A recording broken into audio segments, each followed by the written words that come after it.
उत्तर देंगे माननीय मुख्यमंत्री श्री अरविंद केजरीवाल जी।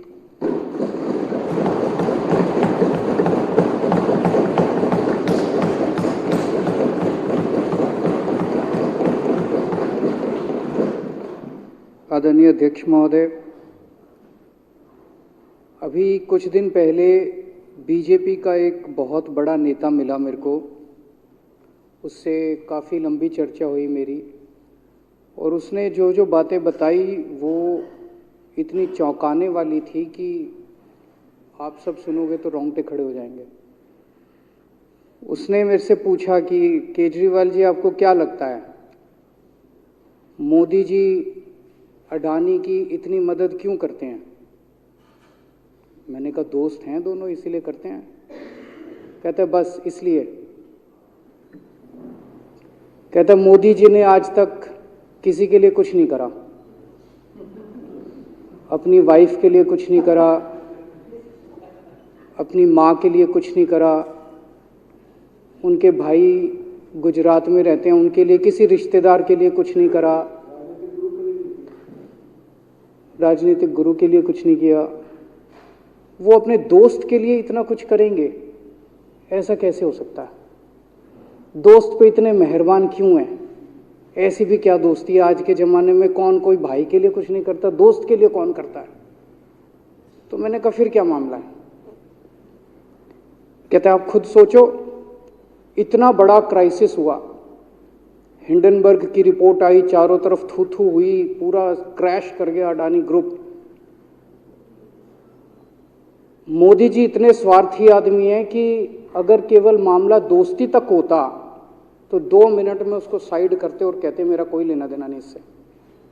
अभी भी उसको बचाने में लगे हुए हैं। कभी एसबीआई को कह रहे हैं इसको पैसे दो, आज अखबार में आया पीएफ वालों को भी बोला इसको पैसे दो। सारी एजेंसी अभी भी उसको पूरी तरह से उसको बचाने में लगे हुए हैं। तो मैं भी अचंभे में रह गया कि मामला तो कुछ अलग ही है। क्यों ऐसा भी क्या दोस्त हो गया कि दोस्त डूब रहा है और फिर भी उसको पूरी तरह से इतना बड़ा पॉलिटिशियन है। पॉलिटिशियन के लिए तो परसेप्शन सबसे इंपॉर्टेंट होती है। कोई आसपास वाला अगर कहीं, वो तो आदमी कह देता है यार मेरे से मिलना बंद कर दियो कल से, वो उसको अभी भी बचाने में लगे हुए हैं। और उसने मेरे को बताया कि, मैंने कहा फिर मामला क्या है? तो कहता है जी अडानी तो केवल फ्रंट है, अडानी में सारा पैसा मोदी का लगा हुआ है। मैंने कहा ये कैसे हो सकता है? ये नहीं हो सकता। कहते हैं अडानी के अंदर सारा पैसा मोदी जी का लगा हुआ है, अडानी केवल फ्रंट है, अडानी तो केवल मोदी जी का पैसा मैनेज करता है, मैनेजर है। उसको 10%, 15%, 20% इतनी कमीशन मिलती है, बाकी सारा का सारा पैसा मोदी जी का लगा हुआ है। अगर कल को जांच हो गई, जेपीसी बैठ गई, ईडी की जांच हो गई, सीबीआई की जांच हो गई, तो अडानी नहीं डूबेगा, मोदी जी डूबेंगे। जिस दिन अडानी डूबा उस दिन मोदी जी डूबेंगे। मैंने कहा यार उनको पैसे की क्या जरूरत है? प्रधानमंत्री जी को, मोदी जी को, उनके ना आगे कोई ना पीछे कोई, उनको क्या पैसे की जरूरत है? तो कहता है सर पैसे की हवस होती है, लत होती है। कहता है इतने दुनिया में इतने बड़े बड़े अमीर आदमी हैं, उनको कोई अब और पैसे की थोड़ी जरूरत है, लगे पड़े हैं सारे, और पैसा और पैसा और पैसा। बोला हवस होती है। बोला जिस दिन अडानी दुनिया का सेकंड रिचेस्ट मैन बना था, अडानी दुनिया का सेकंड रिचेस्ट मैन नहीं बना था, मोदी जी दुनिया के सेकंड रिचेस्ट मैन बने थे। और अब मोदी जी का ख्वाब है, उनका सपना है कि वो दुनिया के रिचेस्ट मैन बनना चाहते हैं। प्रधानमंत्री तो बन गए, वो दुनिया के रिचेस्ट मैन बनना चाहते हैं। फिर उसने मेरे को एक एक करके, मैं बड़ा धीरे धीरे उसकी बातों पे, पहले तो मैं एकदम शॉक हो गया ये कह क्या रहा है कि अडानी के अंदर सारा पैसा मोदी जी का लगा है। फिर वे धीरे धीरे उसने एक एक करके बातें खोल के समझानी चालू की। कहता है मोदी जी श्रीलंका गए, श्रीलंका के राष्ट्रपति राजापाक्सा हैं। राजापाक्षा को मोदी जी ने जबरदस्ती करके वहां का विंड प्रोजेक्ट अडानी को दिलाया। क्यों दिलाया? मैं आप लोगों से पूछना चाहता हूं, आप में से कोई विदेश जाएगा तो वहां की किसी एजेंसी को जबरदस्ती करके अपने भाई को, रिश्तेदार को ठेका दिला के आओगे क्या? ऐसे कोई करता है क्या? मोदी जी ने जबरदस्ती राजापाक्षा के ऊपर प्रेशर डाल के वहां का विंड प्रोजेक्ट अडानी को दिलाया। अडानी को नहीं दिलाया, खुद लिया वो प्रोजेक्ट। वो मोदी जी का प्रोजेक्ट है, वो अडानी का प्रोजेक्ट नहीं है। और ये बात कैसे निकली? वहां का जो बिजली बोर्ड है श्रीलंका का, जैसे अपने यहाँ स्टैंडिंग कमेटी है असेंबली की, पार्लियामेंट की स्टैंडिंग कमेटी है, वैसे उनकी भी पार्लियामेंट की स्टैंडिंग कमेटी होती है। तो वहां पे पार्लियामेंट की, श्रीलंका की पार्लियामेंट की स्टैंडिंग कमेटी ने जब उनके बिजली बोर्ड के चेयरमैन को बुलाया और बोले तूने ये प्रोजेक्ट अडानी को क्यों दिया, तो उसने कहा जी राजापाक्षा साहब ने मेरे को बुलाया था, उन्होंने कहा मोदी जी मेरे पे बहुत प्रेशर डाल रहे हैं कि ये प्रोजेक्ट अडानी को दो। मोदी जी बांग्लादेश गए, बांग्लादेश वालों को बिजली खरीदनी थी, 1500 मेगावाट बिजली 25 साल के लिए। मोदी जी ने वो प्रोजेक्ट भी अडानी जी को दिला दिया। अडानी को नहीं दिलाया, मोदी जी ने वो प्रोजेक्ट खुद लिया। 25 साल तक 1500 मेगावाट बिजली खरीदने का प्रोजेक्ट बांग्लादेश का, वो भी मोदी जी ले आए अपने नाम पे।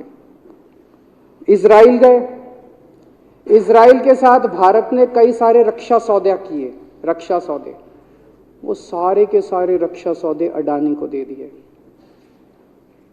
अडानी को नहीं दिए, मोदी जी ने खुद लिए। अभी 2-3 साल पहले 6 एयरपोर्ट की नीलामी हुई प्राइवेटाइजेशन के लिए, सरकार ने उनकी नीलामी करी, भाई प्राइवेट प्लेयर आके लो। उसमें एक कंडीशन थी कि उसी को दिया जाएंगे ये एयरपोर्ट जिसने पहले एयरपोर्ट का काम कर रखा है। हर सरकारी ठेके में होती है, हम सड़क बनाते हैं, कहते हैं भाई सड़क, जिसको ठेकेदार को सड़क बनाने का एक्सपीरियंस है उसी को दिया जाएगा। हम बिल्डिंग बनाते हैं, हम कहते हैं भाई ये पानी के वाटर ट्रीटमेंट प्लांट लगाते हैं, हम कहते हैं भाई जिसने WTP वाटर ट्रीटमेंट प्लांट इतने लगा रखे हैं उसी को दिया जाएगा। हम सीवेज ट्रीटमेंट प्लांट बनाते हैं, हम कहते हैं जिसको 20 साल का एक्सपीरियंस है, 15 साल का है, उसी को। इसमें भी ये कंडीशन थी कि जिसने इतने साल तक एयरपोर्ट चलाने का काम कर रखा उसी को दिया जाएगा। अब अडानी ने तो कर नहीं, मोदी जी ने तो कर नहीं रखा था, अडानी ने तो कर नहीं रखा था, तो क्या करते? आखिरी मोमेंट पे वो कंडीशन हटा दी गई, बोले कोई एक्सपीरियंस की जरूरत नहीं है। 6 एयरपोर्ट नीलामी पे थे, 6 के 6 एयरपोर्ट अडानी को दे दिए, अडानी को नहीं दिए। मोदी जी ने वो खुद 6 के 6 एयरपोर्ट खुद अपने नाम कर लिए। आज 2021 नवंबर में एयरपोर्ट टेक ओवर किए, 2023 1.5 साल हुआ है। 1.5 साल के अंदर आज एयरपोर्ट का 30%, पूरे देश का एयरपोर्ट का जितना धंधा है, बिजनेस है, उसका 30% बिजनेस जो है वो मोदी जी के पास है। 30%, 1.5 साल के अंदर इतना बड़ा भारत देश, इतने एयरपोर्ट, 30% एयरपोर्ट का बिजनेस आज मोदी जी के पास है। एक और बड़ी इंटरेस्टिंग चीज हो रही है, ये ईडी और सीबीआई को इस्तेमाल करके बंदूक यहां रख के लोगों की फैक्ट्रियां छीनी जा रही हैं। मतलब 10 अक्टूबर 2018 को 10 अक्टूबर 2018 को कृष्णापट्टनम पोर्ट के ऊपर इनकम टैक्स की रेड हुई और 6 अप्रैल 2020 को 1.5 साल बाद वो पूरा एयरपोर्ट अडानी ने खरीद लिया। उसके यहां बंदूक रख के उसको कहा या तो दे दे और या जेल। तो वो अडानी ने नहीं खरीदा, वो मोदी जी के पास चला गया कृष्णापट्टनम एयरपोर्ट। 10 दिसंबर 2020 को एसीसी और अंबुजा सीमेंट पे रेड हुई और 2 साल बाद 16 अक्टूबर 2022 को दोनों सीमेंट प्लांट मोदी जी के पास चले गए। 2020 जुलाई को मुंबई एयरपोर्ट का मालिक था जीवीके, उसके ऊपर सीबीआई और ईडी की रेड हुई, एफआईआर हुई और 1 महीने बाद मुंबई एयरपोर्ट जो है वो मोदी जी के पास चला गया, अडानी के पास चला गया। तो ईडी और सीबीआई पे रेड कराते हैं, उसको धमकाते हैं फैक्ट्री वाले को, कंपनी वाले को कि या तो जेल जा और या तेरी फैक्ट्री हमको दे दे।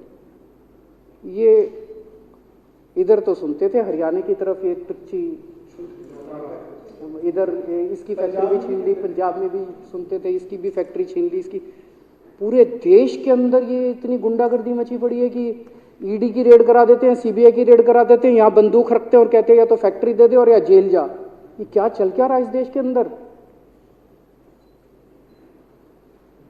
इन्होंने अभी थोड़े दिन पहले ऑर्डर निकाला कि सारे जितने पावर प्लांट हैं, जितनी राज्य सरकारें हैं, पंजाब सरकार की, हमारी जो सरकार है, उनके पास भी ऑर्डर आया, सारी सरकारों को जितना उनका कोयले की रिक्वायरमेंट है उसमें से 10% कोयला इंपोर्टेड इस्तेमाल करना पड़ेगा।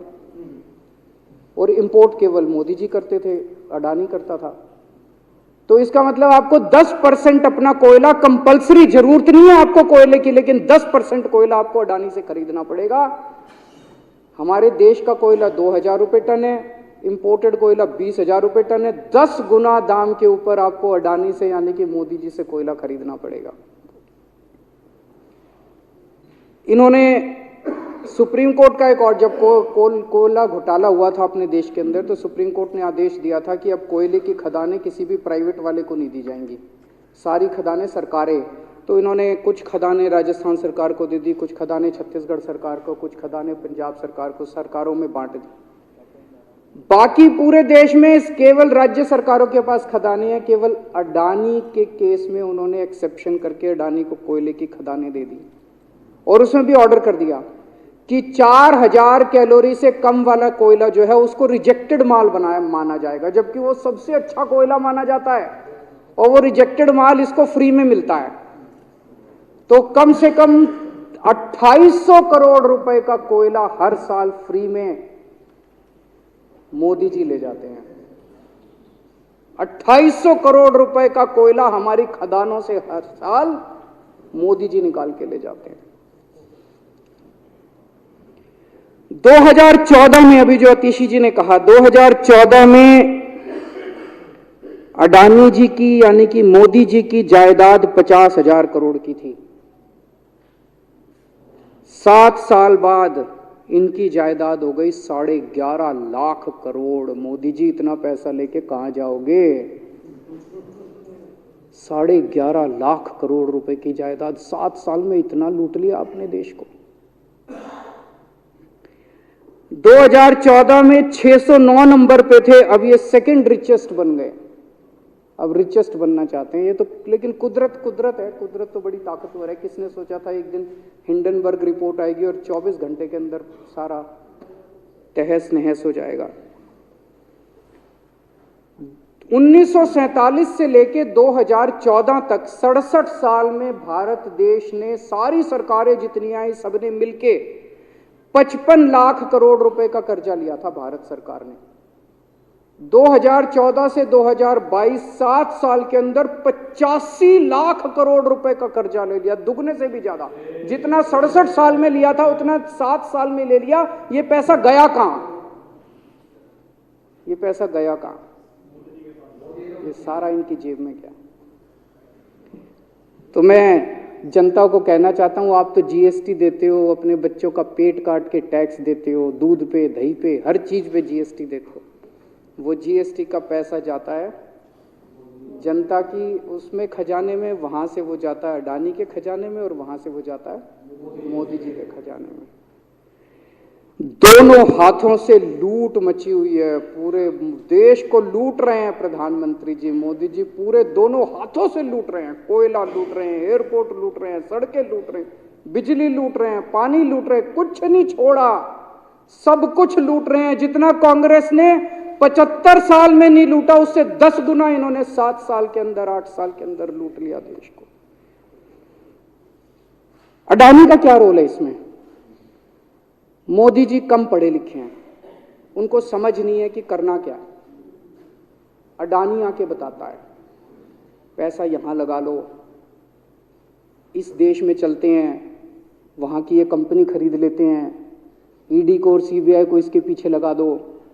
वो सारा मैनेजमेंट करता है, दिमाग उसका पैसा मोदी जी का। उसके बदले में उसको पता नहीं 10%, 15%, 20% कितनी कमीशन मिलती है, लेकिन दिमाग सारा अडानी का है। और मेरे को ज्यादा चिंता इस बात की है अध्यक्ष महोदय, प्रधानमंत्री जी कम पढ़े लिखे हैं, उनको कम समझ में आता है। लोग आके उनको कुछ ना कुछ कहीं भी जाते हैं या कोई विदेश से आता है, उसके जो भी विदेश से नेता आता है या कहीं जाते हैं तो दो ही कंडीशन होती है। एक तो उसको कहते हैं भाई गले मिल ले, तो फोटो खिंचा ले, गले मिल ले, फोटो खिंचा ले, पार्क में घूम ले, तो वो फोटो खिंचाने के लिए उसको कहा जाता है भाई फोटो खिंचा ले, फोटो खिंचाने के। और दूसरा उसको कहा जाता है भाई अडानी को ये ठेका दे दे, अडानी को ये ठेका दे दे। और कोई किसी कईयों को कहते हैं तारीफ कर दे, कोई आके कुछ नेता आके कहते हैं ना मोदी जी तो दुनिया के सबसे लोकप्रिय नेता है। उसने क्या लेना देना मोदी जी दुनिया के सबसे लोकप्रिय, वो आके क्यों कह रहा है? बदले में वो देश, ये जो गोरे हैं ना, बहुत चतुर हैं, बहुत चालाक हैं, ये ऐसे इतने भोले वाले नहीं है कि यहाँ पे आए और कह गए मोदी जी दुनिया के, वो पता नहीं किस किस चीज पे साइन करा के ले जाते हैं, पता ही नहीं चलता बदले में क्या साइन करा के ले जाते हैं। यही हुआ था 17वीं 18वीं सदी के अंदर हमारे देश में। वो ईस्ट इंडिया कंपनी वाले आते थे, उस टाइम के हमारे राजे महाराजे भी ऐसे ही अनपढ़ होते थे, उनको कुछ अकल होती नहीं थी। उनके राज्य, उनके दरबार में आते थे, उनकी तारीफ करते थे, खूब तारीफ करते थे, और पता नहीं किस किस चीज पे साइन करा के ले गए। 100 साल के अंदर पूरा देश अंग्रेजों ने कब्जा कर लिया। वही हाल अब हो रहा अपने देश का कि हमारे कम पढ़े लिखे प्रधानमंत्री हैं, पैसे की हवस है, और मतलब जो भी आता है 2 लाइन उनके उसमें बोल दे, गले मिल ले, पार्क में घूम ले, अडानी को 2 कंपनियों का ठेका दे दे, बदले में पता नहीं देश का क्या क्या बेच दिया इन लोगों ने। बहुत चिंता है हम लोगों को देश की इस वक्त, जिस दौर से देश गुजर रहा है। मुझे लगता है कि आज़ादी के बाद से सबसे भ्रष्ट प्रधानमंत्री अगर कोई हुए हैं जिन्होंने देश को इतना लूटा है, तो वो आज मौजूदा प्रधानमंत्री हैं। और उसके ऊपर कम पढ़े लिखे हैं, उनको कुछ पता नहीं, कोई कुछ भी उनसे साइन करा के ले जाता है, किसी को कुछ पता नहीं चलता। मैं संजीव झा के प्रस्ताव का समर्थन करता हूँ।